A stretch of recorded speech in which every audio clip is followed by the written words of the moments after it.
Greetings, my name is Monty Martin. And I'm Kelly McLaughlin. And we are the Dungeon Dudes. Welcome to our 2024 class guide to the Barbarian for Dungeons & Dragons 5th edition. We'll be taking an in-depth look at all of the class features, ability scores, equipment, subclasses, and build options to help you build a Barbarian for your next D&D campaign.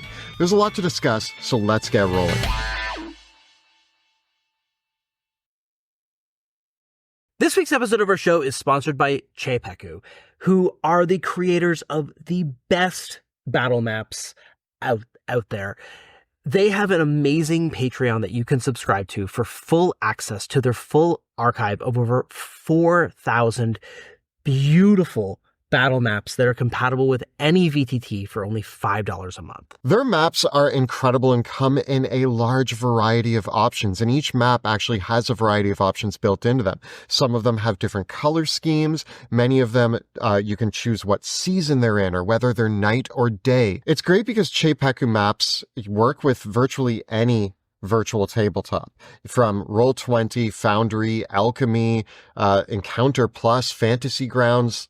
Any one that you can think of, you can use the Chepeku maps on it. All of them are available with walls and lighting presets for the Foundry VTT, letting you just get on with the action. And best of all, Chepeku just keeps making more maps. So when you're on their Patreon, there's fresh maps served up every week for you. And as I said, it's such a great way to just have everything that you could possibly need on tap. If you can think of it, Chepeku's probably made a map from it, from countless taverns to floating islands in the astral plane to the backs of Titanic monsters. They've done it. They even do sci-fi and other settings. So if you're playing in a different setting, Chepeku might still be the right choice for you. So again, chepeku.com to get right on their whole archive or onto their Patreon. The links are down below. And now onto this week's episode. If your favorite way to solve problems is through anger and violence, you're going to love playing a Barbarian. This is a wonderful class for players who just love to crush their enemies, wield heavy weapons, and be big, loud, and obnoxious at the table. The Barbarian is one of the greatest entry points for people who are new to Dungeons & Dragons or fantasy role-playing games in general, because a lot of us have that fantasy of just picking up the big weapon, running headfirst into combat, and destroying our enemies, and the Barbarian excels at that. We're going to be talking about some of the different archetypes that you might bring to life with the Barbarian, and you may want to consider one of the following classic options for your Barbarian. First of all is the Destroyer. This comes to mind, I think, almost for anyone who wants to crush their enemies and see them driven before them and hear the lamentations of all the fallen. We also have the Guardian playstyle, which allows you to survive almost any onslaught your foes can muster while defending your allies. This is more of the Protector Barbarian who cannot be put down no matter how many arrows are shot into him or how many dragons bite him. Now, Barbarians have a really well-defined playstyle in class fantasy in Dungeons & Dragons 5th edition, but there's tons of room for creativity in how you roleplay your Barbarian, how their rage manifests, and how they fight. And as well, if you want to get creative, there's a couple different builds that kind of buck the trend of the big dumb Barbarian with a big weapon that are possible, whether that's dual wielding, grappling, or using a weapon and shield. All these are really viable in 5th edition. With that, let's crack open the player's handbook and look at the core features and class features that all Barbarians get. Barbarians' primary ability score is going to be strength. They're going to be swinging big weapons, and their strength is also going to be used for a lot of their class features.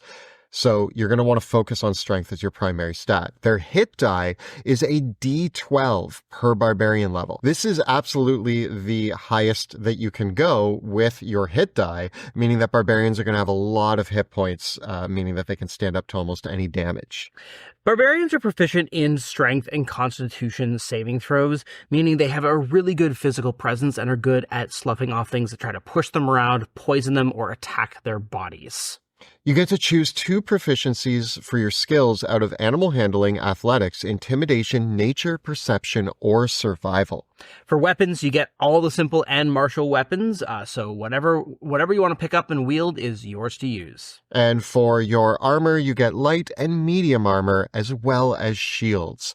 Some of you barbarians, though, may not want to wear armor, and we'll talk about that in a second. On the flip side, barbarians don't get heavy armor, and you actually lose access to many of your class features if you try to wear heavy armor at all. So even if you do pick up heavy armor proficiency from a feat or through multiclassing, you may not want to wear that armor on your barbarian. Moving on to the class features, we get a few things at first level, including weapon masteries. Barbarians can use the weapon mastery properties available in the player's handbook on page 214. They get 2 of their choice.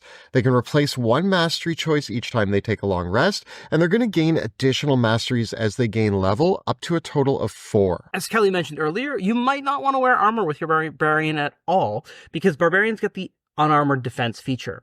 When they aren't wearing armor, you can calculate your AC as 10 plus your con mod plus your dex mod. Now, it is important that when you are building your character and comparing your equipment, that you look at hide armor and half plate, which are kind of like the entry-level medium armor and the top-end medium armor that you can get for a barbarian. If you're able to max out the dexterity bonus of medium armor, mostly half plate is going to be better than having a 20 con. So just be aware that wearing armor can give you a higher AC, especially if your dexterity score is worthwhile, or if your dex and con don't beat what you can get with wearing armor. Yeah, I want to say that unarmored defense is a cool feature. But a lot of people who jump into the Barbarian read Unarmored Defense and read it and interpret it in a way that says, I shouldn't wear armor. But sometimes your dexterity is not going to be your primary stat. Strength usually is. And con is going to be one of your primary stats, but it's not often that you're going to get both dex and con up to a point where they might compare to wearing half plate for your AC of 15 plus your dex mod up to 2. So you can get a 17 AC from wearing half plate that you might not get from combining your con and dex. So look at the options available. You have unarmored defense if it works for you. But a lot of barbarians might be okay throwing on a metal pauldron or a few scraps of armor, picking up a shield, and running into combat with that. The scales tip even further if you happen to find a suit of magic armor. Yeah, and that's one thing that you don't want to miss out on. So take unarmored defense as an option, not a demand. Okay, so now let's talk about the main event. The class feature that defines the barbarian. It is iconic. Let's rage. Let's get mad. Rage is the most important feature that a barbarian has. It turns on most of their features. You enter a rage as a bonus action on your turn, and you gain a bunch of different benefits. This includes resistance to bludgeoning, piercing, and slashing damage. Which means that you're taking half damage from most weapon attacks. You get a damage bonus of +2. It increases to +4 as you level up to any attack that you make using strength, which is most of them. And you get advantage on strength checks and saving throws. Your rage lasts until the end of your next turn, but you can extend your rage to be up to 10 minutes long. It's just that each time you do, you have to either attack an enemy, force an enemy to make a saving throw, or spend a bonus action to continue your rage. If you don't do one of those 3 things on your next turn, your rage is over. It also ends early if you are incapacitated or you decide to put on heavy armor in the middle of raging. Now, you get a number of uses of rage shown on the Barbarian table. It starts at 2, and it goes up pretty quick. And you get a rage back on every one of your short rests, and all of them back on a long rest. In short, what this actually means is you usually have enough rages, and they last long enough that you can readily rage in most combat encounters. I'd be surprised at the moment where a barbarian is short. It's going to be a very long day of adventuring if you have enough combat encounters to lose out on rage. Some DMs like to run 3 or 4 combat encounters in a day, but if you even get a short rest in there, you're good for most of them. Yeah, and if you are having more combats in the day, probably a few of them might it might not be worth raging on, but any difficult battle, you'll be able to have enough uses of rage to get there. Bear in mind again, you can't enter a rage when you're wearing heavy armor. And when you are in a rage, you can't cast spells and you can't concentrate on spells either. So if you have the ability to cast a spell because of some sort of feature from your species, or because you took a feat like Magic Initiate or Fey Touch that gave you spells, you can't cast those when you're raging. And if they're concentration spells, they just turn off when you go in your rage. Now, that doesn't mean you can't take spells, but I would focus on spells that, if you are grabbing a few, that are out of combat utility spells to help your barbarian excel in those areas. Now, your rage is going to give you a damage boost in combat, in addition to making you much more resilient. But one of the trade-offs that you have as an option starting at second level is reckless attack. Choosing to attack recklessly means that you get advantage on all your attack rolls until the start of your next turn, including any reactions, but attacks against you have advantage. Generally, I just let her rip. I don't hold back. Do not be afraid of getting hit if you're playing a barbarian. To me, getting hit's par for the course. That's why I'm a barbarian. I expect to be at the forefront, taking all the damage so my allies don't. So for me, reckless attack every single turn without question, unless maybe I'm at like my final 20 hit points. And even then, hopefully the enemy is too, so it's worth it. Yeah, I still might. Yeah. Attacking recklessly is a big accuracy boost. Gaining advantage is like getting a +5 on your attack rolls, and combined with a damage bonus from your rage, it's really strong. And generally, I'll reckless attack unless something else is giving me advantage for any reason. And you generally know that even though your attacks against you are going to have advantage, your damage resistance from your rage can somewhat mitigate that. And so you can rely on that in the right circumstances. So that's kind of the cost benefit analysis on rage and reckless attack is very yes. Also at second level, you gain danger sense, which means that you have advantage on dexterity saving throws when you aren't incapacitated. Pretty straightforward, pretty great. On top of having reckless attack, this feels just like a bonus feature, but advantage on dexterity saving throws is going to be super handy to dodge those big damage dealing spells. Now, also at level 2, you gain primal knowledge. It gives you an extra barbarian skill proficiency from the skill list, and when you're raging, you can use your strength instead of the normal ability score for acrobatics, intimidation, perception, stealth, and survival. So if you need to hide, just get really mad. I actually love this, and I do picture it more you're tapping into the primal forces to fuel your abilities. And I do think that because strength is your primary stat, what this is really saying is just that you're kind of bolstering those abilities using not necessarily your strength, but they're just allowing you to take your best score and apply it to those. This is going to give your barbarian a lot of utility outside of combat, and you may want to use your bonus actions to carry your rage on even outside of combat, or start your rage before a combat encounter starts so that you can benefit from these options. Like all classes, barbarians gain ability score increases at level 4, 8, 12, and 16, and an epic boon feat at level 19. You can spend these to boost up some of your stats or take some feats, which we'll be giving our recommendations on those shortly. At 5th level, a lot of the martial classes gain this. You're going to get extra attack. This means that when you take the attack action on your turn, you can now make 2 attacks instead of 1. And remember, instead of attacking with a weapon for each attack, you can always make an unarmed strike to grapple or shove a target, which can be pretty handy. Barbarians are large and in charge. You get a lot of advantages when doing these things.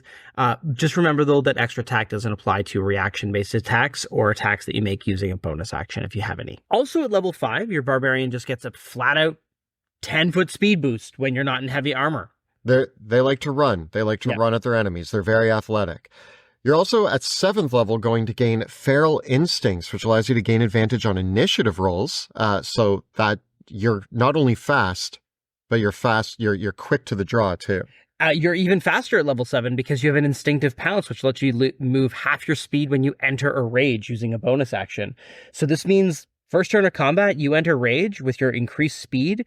You can clear 60 feet with most normal, if you've got a standard movement speed of 30 feet on your character. This is great because barbarians are one of those classes that usually doesn't have a ton of options for ranged combat. They might have javelins, maybe they're carrying a bow, but they're not going to be great at it. What they really want to do is get in your face. And these 3 features combined through 5th to 7th level mean that when you roll initiative, there's a good chance that you're starting off running and just diving into combat as fast as you can. Yeah. Now, at level 9, your barbarian is going to get a really cool upgrade to reckless attack called Brutal Strike. When you reckless attack, you can give up the advantage, but the attacks against you still have advantage. You're just giving up your own advantage, and you can have disadvantage to do this. And you get an extra D10 damage if you hit, and you cause some extra effects. You can use Forceful Blow, which pushes the target 15 feet, and then you immediately get to move up to them. Or you can use Hamstring Blow. This reduces the target's speed by 15 feet for 1 round. At 13th level, you get Improved Brutal Strike, so this ability gets even better, and you unlock a few new options. You got Staggering Blow, which means that the target has to make their next save with disadvantage and can't make opportunity attacks, or you can do a Sundering Blow to give a +5 bonus to hit on the next attack against the target, help out one of your allies. Also, the bonus damage, which starts at 1d10, increases as you gain levels, so it increases to 2d10 at 17th, and also you can use 2 options at once at 17th level. So if you want to slow and push your target, you can. And remember that these brutal strikes can be combined with your weapon masteries and a bunch of your other subclass features, and we'll talk about some of the synergy that can happen here shortly. Is it always worth giving up the advantage on your reckless attack for the extra damage? And these effects? Not always. You do basically have these features on demand. So if you are recklessly attacking and you want to cause extra damage, you can. 1d10, even 2d10 damage isn't always necessarily worth giving up advantage for, depending on the target. The lower the target's AC, the more worthwhile it is. I think that usually if I was using this feature, I would start the combat and just test to try to find what the target's AC is. Did I hit them using a 15? Yeah, well, I'm probably going to use the Brutal Strikes. If I'm rolling 20s and it's tough to hit them even then, I might not. I might aim for the advantage more so. One thing that you may want to keep in mind is the first thing that I thought of is, well, if somebody else gives me advantage, I can just use Brutal Strike. But you actually are giving up all forms of advantage on your attack to use Brutal Strike, not just the one granted to you from Reckless Attack. Yeah. So if you have any sort of advantage, if an ally is granting you advantage, I would not use my Reckless Attack. It depends. Because of that trade-off, if there was a way to get advantage and still get the extra D10 damage, it would be totally worth it. But the wording of the ability says you have to forego any advantage on that attack in order to do it, even if the ally is giving it to you. So again, it's a really good case to hammer hard on an enemy that doesn't have a high AC, or when you need these extra effects. In particular, giving a target disadvantage on its next saving throw is pretty worthwhile. Could set up the spellcaster. Yeah, and that's where it starts to become really worth it. At 11th level, you're going to gain Relentless Rage. This is going to keep you fighting through death. If you're dropped to 0 hit points while raging, but you aren't automatically killed by something, you get to make a DC 10 Constitution save. 10's pretty easy to hit. Oh, yeah. By this level, you'll have a +3 or 4 bonus to the save, plus whatever your con was. Like, you can make this roll on like a 4. And on a success, you regain hit points equal to twice your Barbarian level. And each time you use this ability, the DC increases by 5, but it also resets on a short or long rest. So chances are you're not going down too often. If you go down twice in the same combat encounter, yeah, it's going to go up to a 15, which might be a little tougher to hit, but not impossible.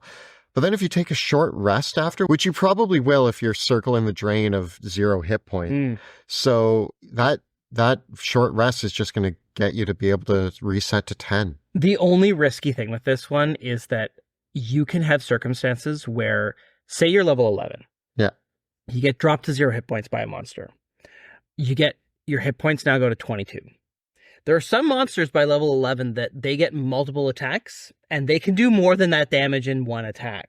So it is possible for one monster to just hammer you several times, and you have to be making these successively higher and higher saves. Hopefully by that point, your allies come to help. That would be nice of them.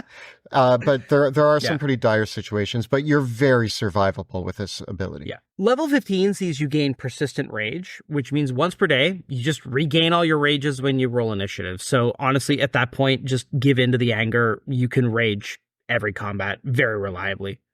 You also don't need to extend your rage anymore. It just lasts 10 minutes unless you're knocked unconscious or put on heavy armor. Don't wear heavy armor. Yeah, don't put on heavy armor. At 18th level, you get Indomitable Might. If your total for a strength check or save is less than your strength score, you use your score instead. So if your strength is 20, which it probably is by this level, you can't roll lower than that on a strength check or save. So those athletic checks, you're not rolling less than 20. And finally, Primal Champion, boost your strength and con by 4 each to a maximum of 25. Juicy. You are the danger. Combined with the Indomitable Might, that means that now 24 is the lowest you can roll on your strength saving throws or your athletics checks. So nobody's grappling you. Yeah. Alrighty, so let's talk ability scores for the Barbarian. I don't know if you noticed how many features of the Barbarian are based on strength as we were going through this. Yeah. But I hate to disappoint you. I don't think we're playing a dexterity-based Barbarian. I think we're playing a strength-based Barbarian. With all the features that rely on strength and all of the abilities that rely on strength, you want strength to be your highest stat. There's only one build that we're actually offering, no matter what archetype you're playing. Barbarians are pretty straightforward with what they want to do, no matter whether you're protecting your allies or you are smashing things with an axe. You actually usually want to do both anyway. So strength, we're going to give that our +2. We're going to put 15 in that with our point buy. Yeah. Now, that said, you don't necessarily want to ignore your dexterity because it does improve your AC, which, while it won't be great, taking less hits still matters. It helps to get good initiative. And I would honestly invest a 14 in dexterity. No more than this, because that fills out my medium armor, but it's fine. It's a good place to go. I think with Constitution, again, you are the front line of any adventuring party. There's no barbarian that isn't on the front lines.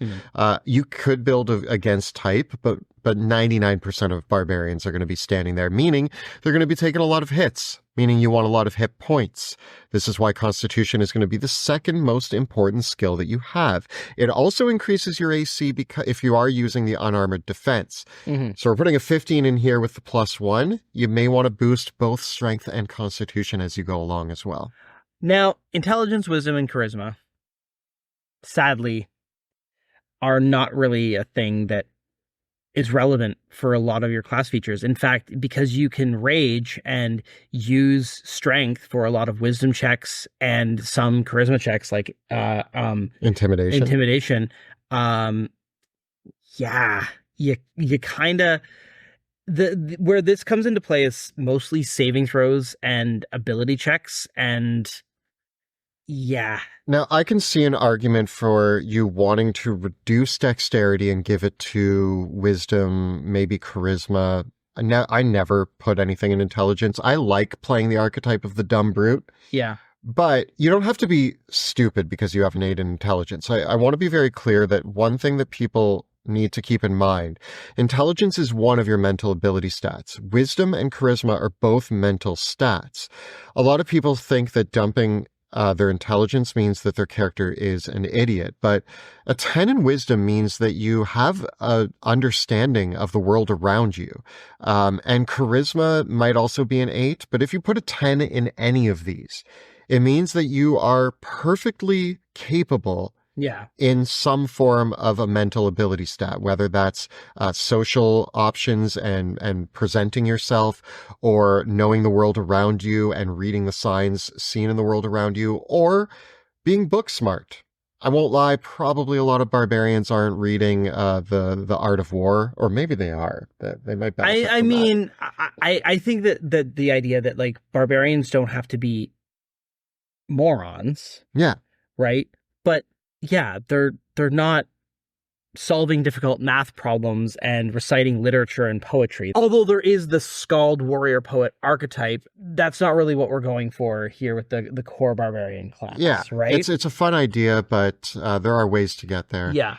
I think that when we look at backgrounds, you're going to want to either be a farmer or a soldier. And I actually love the idea. I mean, farmers are pretty strong, you know, they work the fields, Yeah. especially in the medieval times when they didn't have as much machinery. They were working those fields by hand. So there's nothing wrong with a farmer who has to go off to war and they pick up their like farm tools and head out into battle. Or the soldier also gives you a great option. Going farmer for tough, just get those extra hit points. You're just going to be so beefy. And savage attacker is a great way to get a little bit more damage out of the equation. Now, when it comes to your species, one of the things that you want to watch out for is there's a whole bunch of species that get spells or spellcasting innately as part of their magical nature.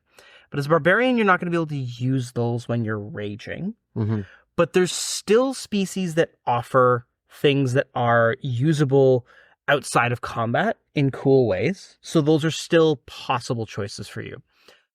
On the other hand, we can go truly iconic. The orc, the Goliath, and I feel the dwarf. Those are Yeah. my top three. I will also throw Dragonborn in there Yeah. as a cool option. A fire-breathing barbarian is awesome. But yeah, Dwarf, Goliath, and Orc, not only do they feel appropriate for a barbarian, they also have some really useful traits that lend themselves really, really well to the barbarian playstyle. Yeah. Now, it is worth noting, there is no penalty for being a halfling or a gnome and being a barbarian at the same time. You have no strength penalties as a halfling or a gnome. You have nothing preventing you from using two-handed weapons like great axes and great swords as a halfling or a gnome. So if you find the idea of being a pint-sized maniac appealing, play one. There was an old video game that I played a long time ago called Tales of Symphonia. I bet there's a few fans in our audience who have heard of this. My favorite character in it was this like tiny pink-haired girl who had a giant axe. And I just thought that she was the coolest. And I love that archetype out there of like the little kind of cutesy sort of person carrying the massive weapon. Yeah. And that is a fantasy that some people love, and you can bring that to life if you want in your D&D games. Yes, any of the species have a reason to be angry. And I think it's really cool too that like even in pairing the subclasses with the species, like I will get to that in a moment, but like elves and the World Tree or Azamar and the Zealot, you get some really cool combinations that are possible that feel very thematic with the Barbarian as well. So overall, the different species, none of them are really going to offer you a massive mechanical advantage with your barbarian. Choose what speaks to you. And maybe what speaks to you is just pulling a Schwarzenegger and playing Conan and being a human. It's a great choice too. When we look at the weapon options available to barbarians, you have a few different ways that you could go. You could be a two-handed barbarian using a greatsword for graze, a pike for push, a maul or lance with topple, or a trident, which is thrown and also has topple. Barbarians can be decent dual wielders too, in which case you might want to go with a short sword or hand axe to get Vex, a light hammer or scimitar for Nick, or daggers, or if you want to go real style points, you can go with the light hammer and the sickle, comrade. I do love the idea of playing a Russian barbarian. Yes. I mean, it's so fun with the hammer and sickle. Get top marks for playing that combo. You could also be a shield bearer. Remember that barbarians do have proficiency in shields, so with that you might use a battle axe, which gives you topple, a longsword for sap, a warhammer for push, or again a trident for thrown or topple. Pair that with a shield to increase your AC. And when we look at feats for the barbarian, if you're going to go with a two-hander, take Great Weapon Master at level 4. Don't look back. Maybe Great Weapon Polearm Master, Master as yeah, well. maybe Polearm Master, but Great Weapon Master is love. It is life. It is the pathway to damage that some dungeon masters would consider unnatural. If you are playing the dual wielder, you definitely want to take the dual wielder feat or the defensive duelist. Just bear in mind that defensive duelist boosts your dexterity, and you have to use a finesse weapon with it. You don't have to attack with dexterity to get the benefit of the block reaction with defensive duelist, but it does kind of limit your weapon choice and force you to take a dexterity boost. If you're playing the Shield Bearer, you may want to look at Shield Master or Sentinel. The Shield Master is going to help give you some options with your shield, and Sentinel means that it's hard to get past you. Now, any barbarian might want to consider any of the following feats. Athlete is a great way to get a climb speed with any barbarian. Crusher is really good to boost your strength as well as push enemies around with bludgeoning weapons, and barbarians do very well with bludgeoning weapons. You could take Charger, just so that when you're running headfirst into combat, you can do a little bit of extra oomph. If you really want to be tough, you could go with Durable. You could grab Grappler if you want to be able to grab your enemies and carry them around. Speedy is going to help you get in and out of situations even better and make you even faster. And Tavern Brawler if you want to throw the weapons down and just beat people to a pulp with whatever you find. Yeah, the Tavern Brawler Grappler combo is really cool if you do want to go for that like super primal barbarian that eschews all armor, fights with no weapons, it kind of like beats people up. I think that's it is quite viable to do the Tavern Brawler Grappler build. Yeah. Tavern Brawler is an origin feat, so you can get it at level 1 with the right backgrounds, or you can get it by playing a human, or you can pick it up as a regular feat. The human Tavern Brawler Grappler Barbarian seems really good, although Goliaths make really good grapplers too. Yeah. So at level 3, way back when, we also got to pick a subclass for a barbarian. Let's take a look at them. First up is the Berserker. The Berserker might be the most iconic subclass for a barbarian. If you're thinking of a barbarian, picture a barbarian in your head, you're probably picturing the Berserker. If you want to play a destroyer build, this is the way to go because you get Frenzy, which means that when you are raging and recklessly attacking, you get to roll extra damage dice. It's a number of d6s on your first hit each turn. The number of d6s you roll equals the bonus of your rage damage. So this starts at 2d6 extra damage, goes to 3d6, then 4d6 extra damage. It's just pure extra damage, no conditions. Thank you. It's great. Mindless Rage is going to allow you to not be charmed or frightened, so you just get to shrug off some of those terrible effects in the game. Another reason why your wisdom, intelligence, and charisma scores won't be too important. Also, the Berserker can use retaliation to use a attack as a reaction when they are hit with an attack. So you just get to swing back. And you can terrify your foes with intimidating presence, which is a lovely power. Then we have the Wild Heart Barbarian. This is a much more spiritual barbarian that is attuned to nature and embodies different animal spirits in their rage. This is going to be an excellent choice for Guardian builds, but I actually do think it works really with any build. The main thing here, though, is that the Wild Heart doesn't really increase their damage as much as they just have great utility. And this comes in the form of things such as being able to cast Beast Sense and speak with animals. The utility of these two spells means that if you're ever out in the wilderness, you can gather intel, you can get little scouts. I love squirrel scouts. They're the best scouts. There's so many clever and creative uses for these two spells. Now, the big feature here that everyone loves is Rage of the Wilds. This lets you adopt an animal spirit during your rage to gain extra effects. The bear gives you more damage resistances, so you're going to be more resistant to other elemental forms of damage, which normally get past regular barbarian rages. You can have more mobility in the form of the eagle, or you can have pack tactics with your allies in the form of the wolf. You choose which of these forms you adopt, which spirits you take on when you enter your rage, making this a very versatile feature. As you level up, you gain even more versatile features that you can use with aspects of the wilds, which grants passive benefits that you can choose each day. These are options like dark vision, a climb speed, or a swim speed. So depending on where you're adventuring to that day, you pick the animal spirit spirit that you want to harness the power of, and you're ready to go into the dark depths or swimming. Power of the Wilds grants even more spirit animals you can choose when raging, including the ability to get a flight speed, which is pretty great. Next up, the Path of the World Tree Barbarian is attuned to the great tree that connects all the planes. And this is a really cool barbarian subclass that is perfect for tactical players that like to play a guardian playstyle. You're going to get a whole bunch of really helpful features, such as being able to grant yourself and allies temporary hit points during your rage, or using the branches of the World Tree, which allows you to teleport creatures within 30 feet, allies or enemies, and you can teleport them up to you so that they are adjacent to you by spending your reaction at the start of their turn. This is so cool.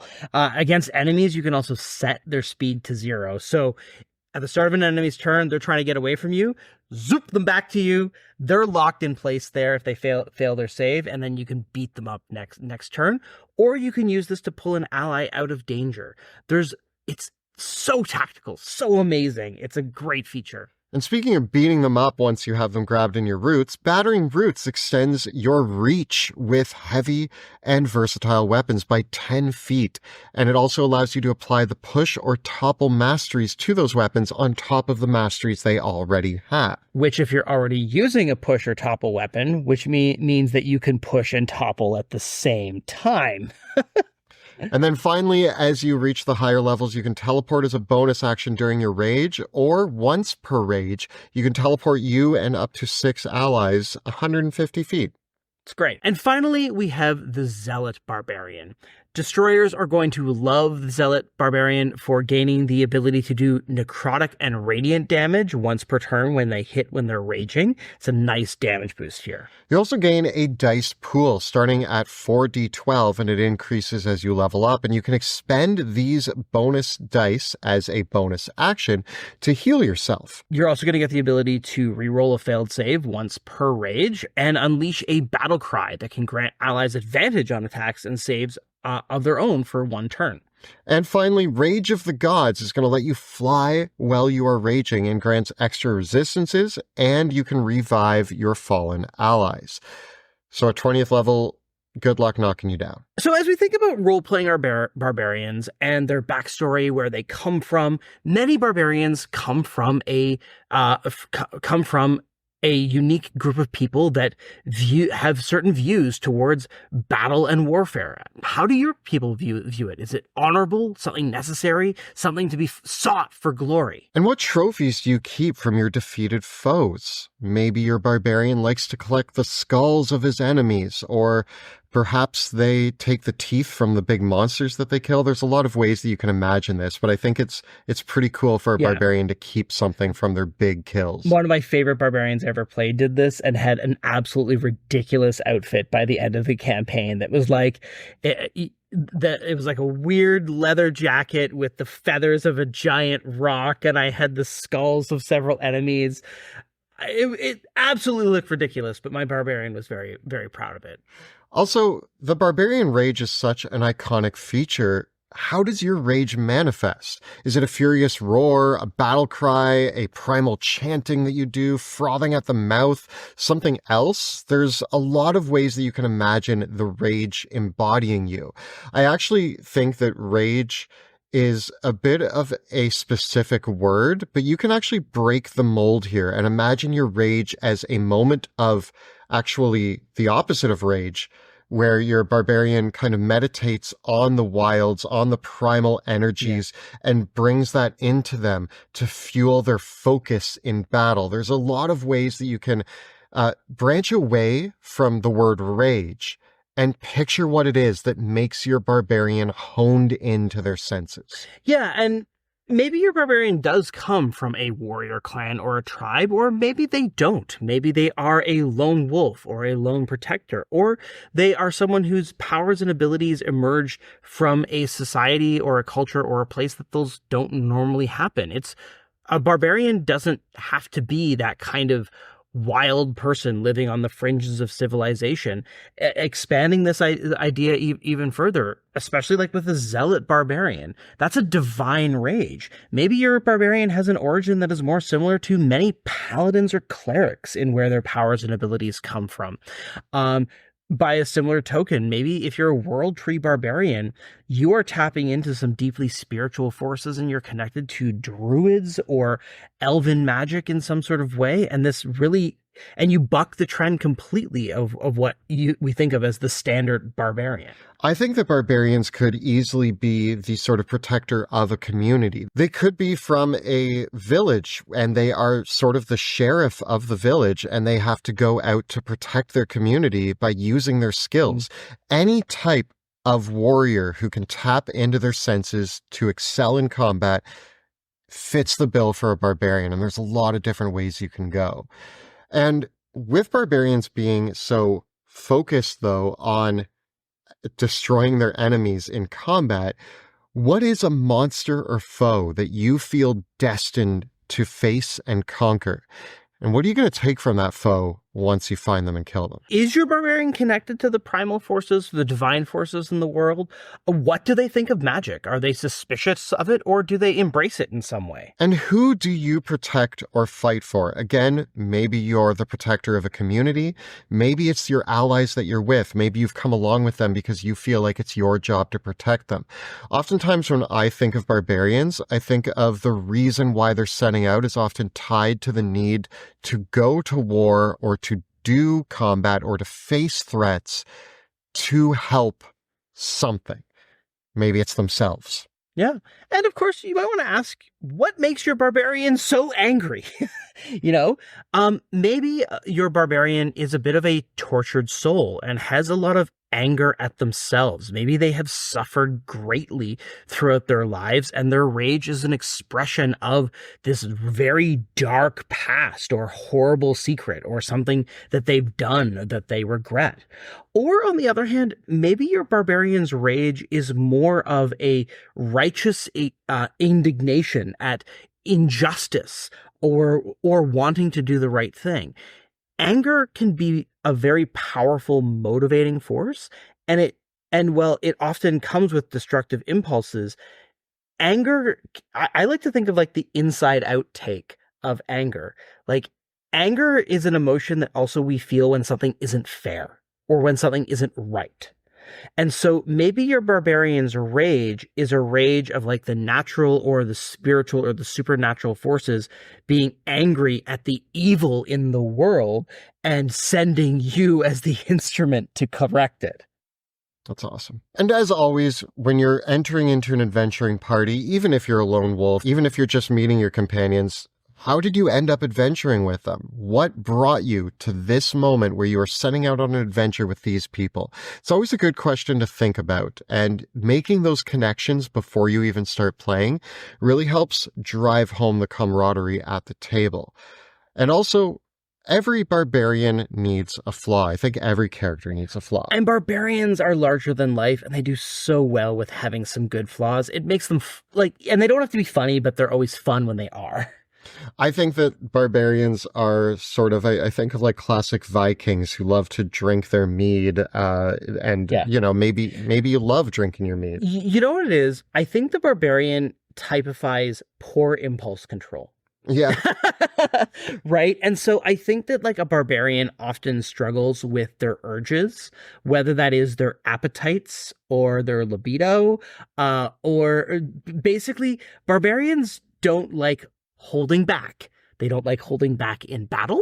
They don't like holding back from their foes, but they don't like holding back from enjoying the things they like. So what are the things that your barbarian likes that they want that they'll never say no to? And playing into those can really round out your character. And I think if you can answer most of these questions, or at least ponder on them, you're going to end up with a very well-rounded and exciting barbarian to play at the table. So looking over all of this, we hope that this helps you build the barbarian you want to play for your next game of D&D. I think barbarians are a ton of fun for those of us who just like to defeat our enemies in glorious battle. Combat encounters are not the only part of D&D, but they are a major part, and excelling at them is very exciting. And the Barbarian's really good at standing out of that. And even in role-playing situations, I think Barbarians often have so much character and they can be so straightforward that I find that they're very accessible for new players. You don't have to necessarily be that larger-than-life character, but it's a great way to have fun role-playing and be a little bit silly. I think that for many new players who are new to D&D, being able to fill that role is very accessible and very satisfying to roleplay, because you often get a lot. Not only do you get to have those big, huge critical hits that do the big damage at the table, but you often end up causing a lot of laughs along the way, which makes Barbarians really satisfying to play. So tell us your thoughts on the Barbarian class and whether you plan to play one in the comments below. The videos that we create on our channel are made possible thanks to the incredible generosity of our Patreon supporters. If you enjoy our content, please consider becoming a patron. The links are down below. And if you want to see some glorious battles, you can check out our actual play in the Worlds of Drakenheim, which is Tuesday evenings here on YouTube. You can check out all the previous episodes right up over here. And we've got plenty more great content and class guides for all the classes in the 2024 PHB right up over here. Please subscribe to this channel, like this video, and ring that bell so that you never miss an episode. Thanks so much for watching. See you next time in the dungeon.